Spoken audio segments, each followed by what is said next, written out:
सुशांत, आपने सुरक्षा व्यवस्था तो दिखा दी, किस तरीके का वहां माहौल है ये भी बता दिया, लेकिन इस बीच सबकी नजर टिकी हुई है राहुल गांधी की प्रेस कॉन्फ्रेंस पर। आपसे कुछ ही देर बाद ये प्रेस कॉन्फ्रेंस तो करेंगे।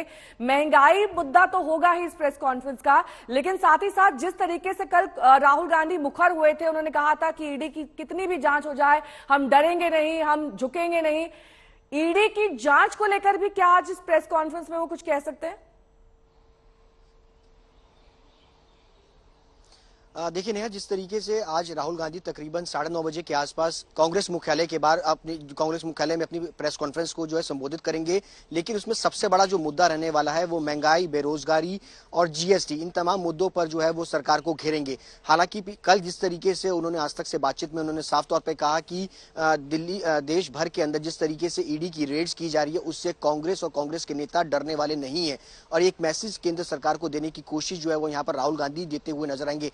जाहिर तौर पर ईडी का जो मामला है उस पर सवाल जरूर हो रहे हैं कांग्रेस से। पिछले दिनों जिस तरीके से राहुल गांधी से ईडी की पूछताछ हुई, सोनिया गांधी से पूछताछ हुई, उसके बाद ही लगातार कांग्रेस जो है वो प्रदर्शन कर रही है। कांग्रेस के ऊपर ये आरोप लग रहे हैं कि सिर्फ अपने नेताओं को बचाने के लिए कांग्रेस जो है वो सड़कों पर आती है, लेकिन अब कांग्रेस आज जिस तरीके से देश भर के अंदर सड़क से संसद तक प्रदर्शन कर रही है, एक मैसेज देने की कोशिश की वो सिर्फ ईडी से डरने वाले नहीं है, बल्कि महंगाई जैसे बड़े मुद्दे पर भी वो जनता के साथ खड़े हैं और सड़कों पर जो है वो प्रदर्शन करेंगे। सड़क पर, संसद पर, हर जगह अपनी आवाज जो है वो उठाएंगे, और ये आज पूरा दिन जो है वो देखने को, क्योंकि प्रियंका गांधी भी जो है वो एआईसीसी दफ्तर पहुंचेंगी और वहां से 7 आरसीआर की तरफ मूव करेंगी। राहुल गांधी 9:30 बजे प्रेस कॉन्फ्रेंस को संबोधित करने के बाद सीधे जो है वो राष्ट्रपति पार्लियामेंट जाएंगे, वहां पर नेताओं से बातचीत करेंगे और उसके बाद वो राष्ट्रपति भवन की तरफ मूव करेंगे। कड़ी सुरक्षा व्यवस्था जो है वो पूरी दिल्ली के अंदर जो है वो की गई है ताकि प्रदर्शनकारी जो है वो दिल्ली की सड़कों पर प्रदर्शन ना करें। नेहा, ठीक है, मैं लौटूंगी आपके पास सुशांत। मौसमी सिंह मेरी सहयोगी इस वक्त तमाम जानकारी के साथ जुड़ी। मौसमी, प्रेस कॉन्फ्रेंस की तैयारी पूरी है, फोकस इस वक्त कांग्रेस का भ्रष्टाचार, महंगाई और साथ ही साथ जीएसटी और तमाम ऐसे मुद्दे जो पिछले काफी वक्त से कांग्रेस जिसको लेकर मुखर थी, लेकिन आज प्रेस कॉन्फ्रेंस का क्या मजमून रहने वाला है?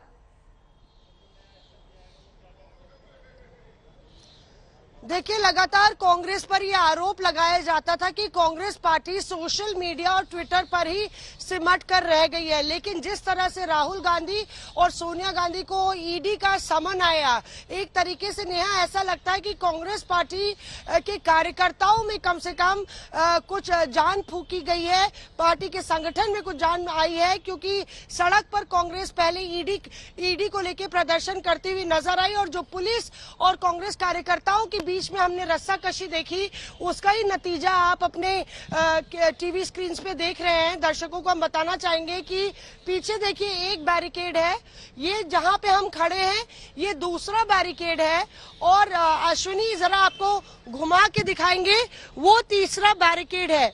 तो 3 लेयर्स लगे हैं, 3 सुरक्षा के बैरिकेड्स 24 अकबर रोड पे लगे हैं। वो कांग्रेस जिसको प्रधानमंत्री नरेंद्र मोदी कहते हैं कि कांग्रेस मुक्त भारत होने वाला है, उस पर अगर इतनी घेरेबंदी की जाती है तो माजरा कुछ ना कुछ तो होगा।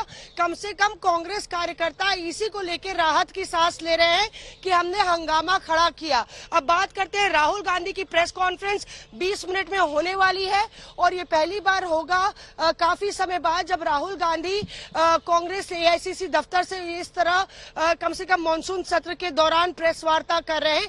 तो राहुल गांधी सीधे तौर पे मैं डरने वाला नहीं हूं, मैं चुप रहने वाला नहीं हूं और इंटिमिडेट, ये 3 शब्दों का इस्तेमाल बहुत ज्यादा नेहा कर रहे हैं। और आज भी हमें लगता है कि खुला जो मोर्चा है राहुल गांधी के तरकश से निकले हुए तीर सीधे प्रधानमंत्री की ओर निशाने पर होंगे। धारा 144 भी कई इलाकों में लागू कर दी गई है। दिल्ली पुलिस ये सुनिश्चित करना चाहती है कि सुरक्षा में कोई चूक ना हो, और ऐसी तस्वीरें हमने पहले भी देखी थी। कांग्रेस के प्रदर्शन को लेकर दिल्ली पुलिस का बयान सामने आया है। ये बता दें आपको, दिल्ली पुलिस ने कहा है कि जंतर मंतर छोड़कर पूरी दिल्ली में धारा 144 लागू है, और अगर इसका उल्लंघन किया जाता है तो कानूनी कार्रवाई होगी। दिल्ली पुलिस ने केसी वेणुगोपाल को चिट्ठी बाकायदा लिखकर ये बातें कही हैं कि अगर कहीं भी सुरक्षा में चूक हुई तो पुलिस कार्यकर्ताओं को हिरासत में लेगी, क्योंकि प्रदर्शन की इजाजत नहीं दी गई है दिल्ली पुलिस की ओर से। और ऐसे में देखना ये होगा कि क्या वाकई संसद से राष्ट्रपति भवन तक मार्च हो पाता है या फिर नहीं। अमित भारद्वाज मेरे सहयोगी लगातार जुड़े हुए हैं। अमित, कौन कौन से वो बड़े और दिग्गज नेता हैं, वो चेहरे हैं कांग्रेस के, जो आज इस प्रदर्शन में, इस मार्च में शामिल होंगे?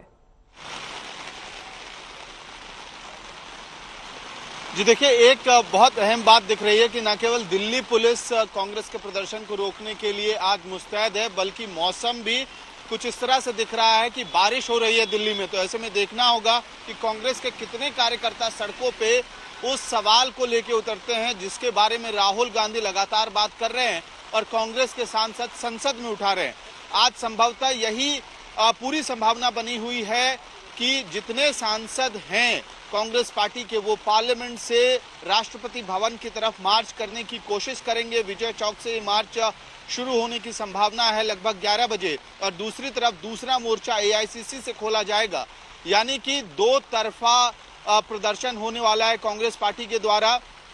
और अशोक गहलोत भी दिल्ली पहुंच रहे हैं। अब से कुछ देर में अशोक गहलोत संभवतः एआईसीसी के दफ्तर पहुंच जाएंगे। राजस्थान के मुख्यमंत्री हैं और बड़े कांग्रेसी नेता है, यानी कि कांग्रेस आज पूरा दमखम दिखाने वाली है। आमतौर पे हम लोग कहते हैं कि असल में जनता की लड़ाई राजनीतिक पार्टियां सड़क से संसद तक लड़ रही हैं, लेकिन इस बार विपक्ष जो कांग्रेस पार्टी है वो संसद से सड़क तक की लड़ाई लड़ने को तैयार है। पहले संसद में तमाम ये मुद्दे उठाए गए, जीएसटी का मुद्दा उठाया गया, प्राइस राइज, इन्फ्लेशन का मुद्दा उठाया गया, और उसके बाद कांग्रेस पार्टी और विपक्षी पार्टियों ने आरोप लगाया कि सरकार उनकी आवाज नहीं सुन रही है और उनको सस्पेंड कर रही है। हमने देखा कि किस तरह से विपक्षी पार्टियों ने 50 घंटे तक पार्लियामेंट कॉम्प्लेक्स के अंदर ही धरना प्रदर्शन किया था, और अब कांग्रेस पार्टी अपनी स्ट्रैटेजी बदलते हुए सड़क पे जा रही है। और राहुल गांधी हो सकता है मौसम भी साथ ना दे यहाँ पर कार्यकर्ताओं को, क्योंकि लगातार उन इलाकों में बारिश देखी जा रही है जहां पर प्रदर्शन होना है। और आज दरअसल कांग्रेस का संसद से राष्ट्रपति भवन तक मार्च है। इस बीच हमारी ये रिपोर्ट देखिए। हम इस समय एआईसीसी हेडक्वार्टर्स में हैं और यहाँ पर जो है अभी सुबह से ही कांग्रेस पार्टी के कार्यकर्ता और नेता पहुंचना शुरू हो गए हैं। और मैं आपको दिखाती हूँ कि सेंटीमेंट्स क्या हैं। यहाँ पर बैक पे जो है वो पोस्टर्स लगाए, लिखा है भाजपा है तो महंगाई है। और ये कौन है आपको हम मिलवाते हैं, ये और कोई नहीं है बल्कि दिल्ली में जो पूर्व मंत्री रही है किरण वालिया जी, कांग्रेस पार्टी की वरिष्ठ नेता वो है। मैम, आप भी आज पोस्टर लगा के सड़कों पे आए हैं। कांग्रेस पार्टी जो है वो हल्ला बोलने की तैयारी में है, आप लोग प्रदर्शन करने की तैयारी में है, पर दिल्ली पुलिस कह रही है कि आप लोग प्रदर्शन नहीं कर सकते, सेक्शन 144 लग गया, सिवाय जंतर मंतर को छोड़ के। लगाने दो 144, जो भी लगाएंगे, हमें भी आता है प्रदर्शन करना। मुख्य बात जो है, आज अगर सचमुच में कोई विरोध कर रहा है और मुद्दे उठा रहा है महंगाई के, जीएसटी के, बेरोजगारी के, तो वो कांग्रेस पार्टी उठा रही है। चुप्पी है और पार्लियामेंट में उनको बोलने नहीं दिया जाता। ये पहली दफा हो रहा है कि डेमोक्रेसी को इस तरह से कुचला जा रहा है, इस तरह से गला घोंटा जा रहा है कि आप बोल नहीं सकते। आप 267 में बोल नहीं सकते, आप 2 मिनट के लिए कुछ बोलेंगे, इसलिए कि अगर गला ही घोंटना है, ऊपर से ये सारा कुछ करने के साथ साथ मार दिया गरीब को। आपको एक छोटी सी बात बताऊंगी, ये कब से कितने चालू लोग हैं, मैं तो चालू ही बोलूंगी। इन्होंने जो उज्ज्वला स्कीम लाए थे वो ये थी कि पहले आप पूरी राशि देकर सिलेंडर ले लो और धीरे धीरे बैंक में जाओ तो तुम्हें तुम्हारे थोड़ा थोड़ा इंस्टॉलमेंट में उसके पैसे वापस मिलेंगे। 2-3 बार गई औरतें, उसके बाद बैंक वाले पैसा नहीं देते, तो सारा करप्शन और ये सारी की तो लंबी कहानी है।